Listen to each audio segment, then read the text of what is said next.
morning, good afternoon, London News here in Melbourne and across to the London News studio in Kidderminster in UK. And we got Dominic over there. Good morning, Dominic. It's evening time here in Melbourne. It's almost 9 o'clock, 5 to 9 and 5 to 10 in the UK, correct? Yes, indeed. Good night or good morning from me, and good night there, isn't it? Yes, there we Sorry, go. we'll work it out in the end. It takes a bit of time getting used to it. But it's amazing, the technology. So what's happening over there in the UK? What we're going to do tonight, we're going to talk about a few things with similarities, because we all believe what's happening here is not happening elsewhere, but it's happening everywhere. So it's this one world organization, or they call it, I don't know what the heck they call it, but it's the government or something. So what's happening over there in the supermarkets, Dominic? Okay. Just talking from experience, what I've noticed, just one particular supermarket, big supermarket leader in our country, they've put up some electric barriers on your entrance and exit of the supermarket.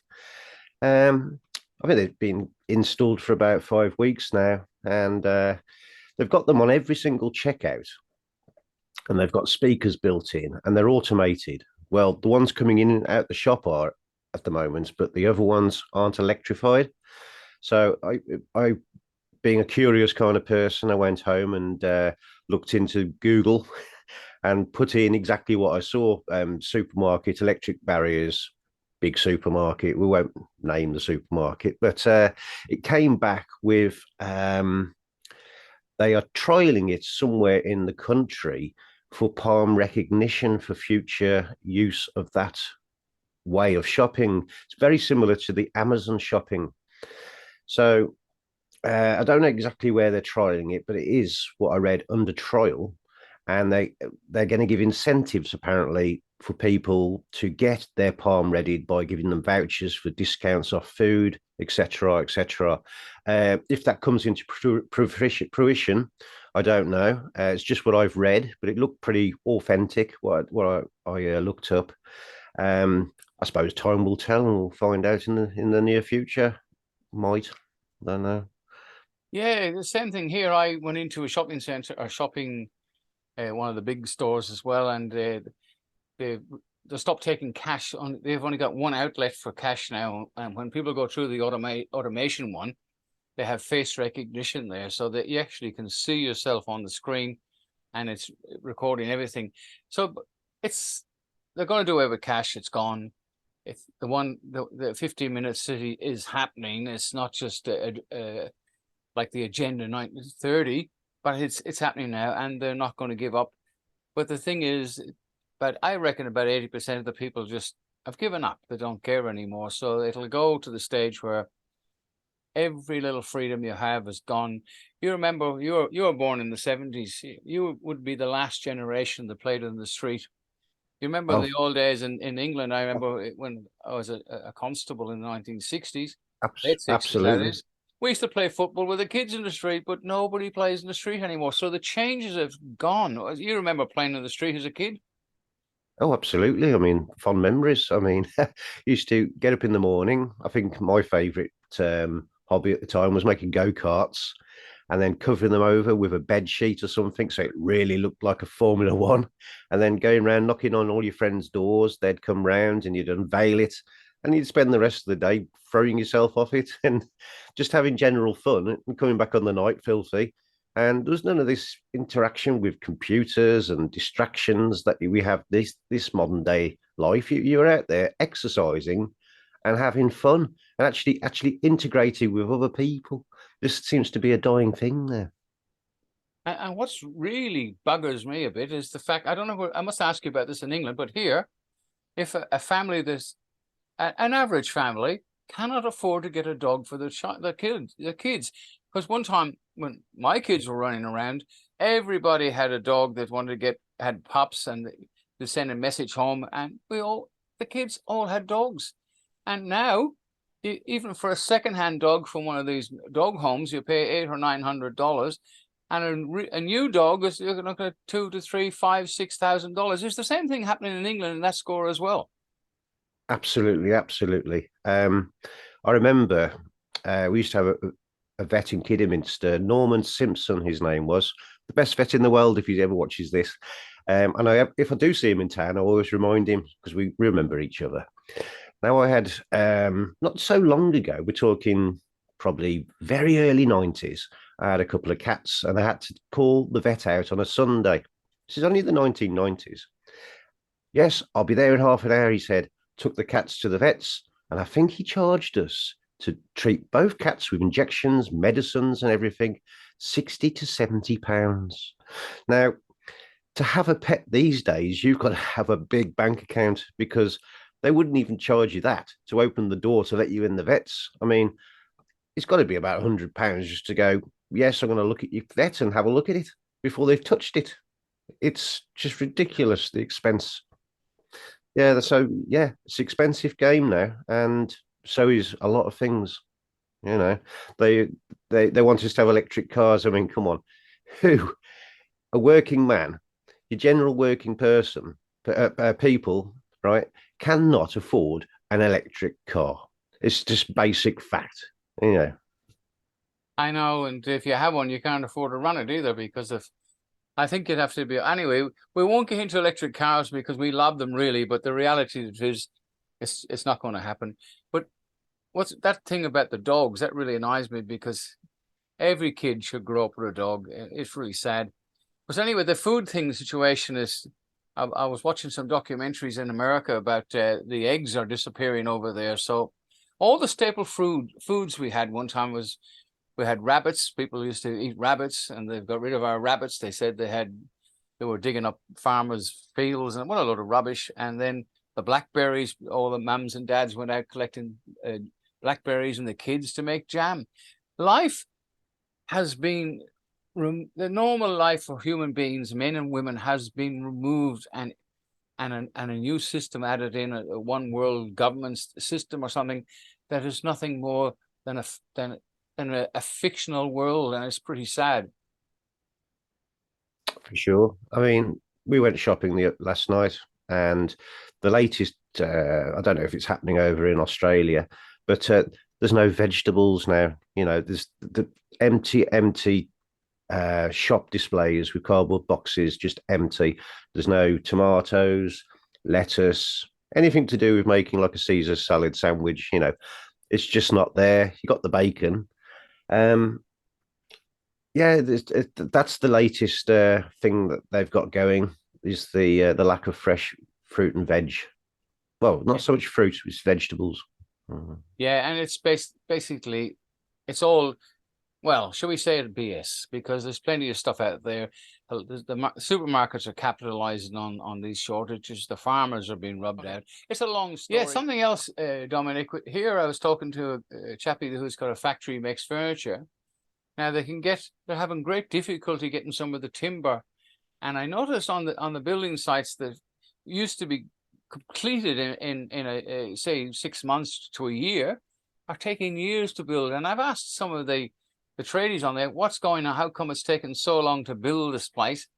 And they said, difficulty getting material, and we cannot get tradespeople. In fact, we can't get workers. Now, I don't know whether here in Australia, whether they're getting paid to stay home like they were during that fun thing we had called a pandemic, whether they're being paid to stay at home. Now, you're involved in the building industry in England. What's the situation in relation to both of them? Are they difficulty getting staff, difficulty getting materials? That's something else we need to share. Yeah. As for materials, we do have this particular site that I'm on now. We have the odd little moment where we have to wait for things or they run out and we have to wait a couple of days for those things to come in. But in general, I think things have, in my eyes, improved slightly. It wasn't as bad as it was after the fun time we had. There was a struggle there. You know, there was a lot of waiting time, especially for roofing tiles. But you mentioned trade. I mean, I heard little Chinese whispers about, you know, that there's a lot of people there that are pretty sort of like this about what they're doing and stuff, and with the way the government's running things. And you hear in their other breath saying that, there's no one actually coming along to actually get trained. They're just put off with the whole shambles of things that, the way things are going at the moment, that they don't really want to go into the trade. I mean, that's just what I've been picking up on the radar. So there is definitely a lack of trade. Materials are getting pretty difficult to come a hold of, that's for sure. But the particular site I'm on now, it seems to be ticking over okay. I I can't read. remember back in the 60s when they used to tell us the English were too lazy to work, so that's why they had all these people coming in to do the jobs that English wouldn't do, and we have the same problem. Nothing's changed. It's the same thing here now, and there's there actually, believe it or not, the Queensland police, and I think you'll probably find Melbourne and the other states will follow suit. Apparently, there's a shortage of men and women who want to be police, and so they have to go overseas to get them. And I was looking at in Ireland recently, and I seen some Chinese Garda Síochána in Dublin. So it's a changing world, and it's I don't know. It goes around in circles, and of course, in the end, it'll all what they say. Usually, the stuff floats to the top, and it'll go back to normal one day. But we live in a very strange and unpredictable world. This is just our first Dominic, it's interesting, and you did ask, I think, we chatted before about what's happening with the Common Law Court. Well, the Common Law Court is running pretty big. We have an office, and we've got a lot of volunteers in it. I think we've got 17 deputy sheriffs, and what we've stopped a lady who has been forced to have a smart meter. Now, I don't know why she didn't want the smart meter, but she didn't want it. She had a lock on her gate, and they were going to cut it off. So three deputy sheriffs went down there with a camera, and the electricity company said, "Okay, we give up. We're not going to bother you," and they went away. But they would have forced this woman to do it. Now, a lot of councils here in Australia are a different kettle of fish they are in the UK. There are private companies here masquerading as local government, and there is no local government, but they have taken on an enormous amount of pseudo-monious responsibilities and laws, and they forced them in. So the Common Law Court has stopped them. We have beaten them in court on a few occasions, and the CEOs of these corporations will be taken to a Common Law Court and even to a grand jury beforehand and prosecuted through the process. Now, you live in Kidderminster, which is a shire, and you have to remember that the term sheriff comes from the old days when the shires had the head of the village was a reef. So he become the Shire Reef, hence the term sheriff. And that's gone on. Alfred the Great's cemented common law throughout the country when the Vikings all became Christians and stopped fighting. So why don't you there in Kidderminster set up a common law court? We will help. We will help you here in Australia in anything you want. So, Neil, what do you think about be organising a sheriff? You just got to get yourself elected, and then we'll tell you what to do after that. Well, yeah, I suppose I'm going to put it out there to anyone watches this that's local. I suppose they could just, if they're interested, they could contact me. I'll leave an email address, contact point, or leave a comment in the comments panel. Put it out there. See what the people think. And sounds like a good idea, doesn't it? We could always do with a bit of extra help on the streets, sorting matters out, legal matters. Yeah, well, common law, you see, is common to everybody, and it is the law of the land. Statute law only applies to persons. So if you consider yourself a person, which at law is a deceased estate, the law only applies to persons, not to man and woman. And if anybody in England or the UK in general can show me that man and woman, when it comes to statute laws, there doesn't exist. So a lot of stuff going on, and a lot of things need to be brought back onto a level playing field, which you won't find in the court. And the only thing, look, the Berlin Wall didn't fall down. It was men and women who knocked it down, brought it down with the help of a few other very powerful men and women. Yeah, by all means, set up a common law court in the UK. I'm sure there's the common law court in the UK with John Smith, and I know that John is still involved in it, but they don't do court cases anymore, but they're doing some other work, which in my opinion is really good and good on them. So there's no reason why you can't do it in Kidderminster. Mm.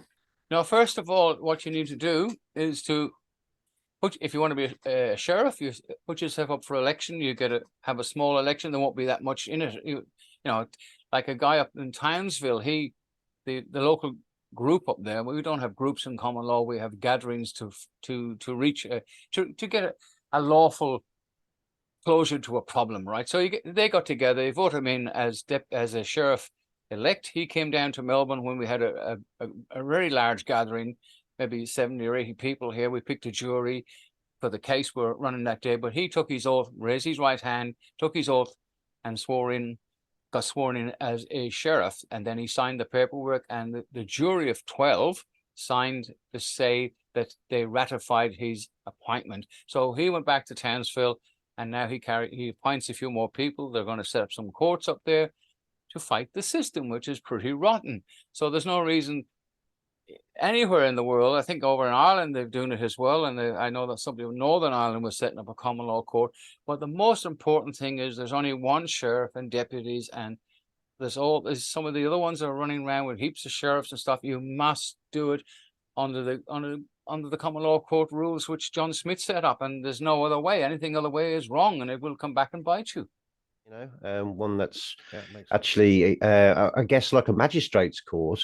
There isn't a jury there, is there? When you go to a magistrate's, doesn't the judge on his own just make up the decision? You got no jury of 12 there. That's very strange, I find.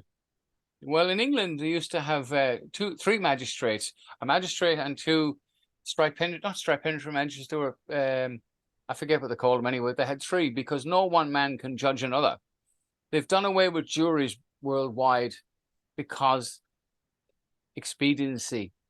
So, I mean, it's really wrong. No one man can sentence another man to life in jail. It's crazy. And the statute system is a fictional system. So anyway, perhaps we should before we go, we talk about something more interesting than fiction.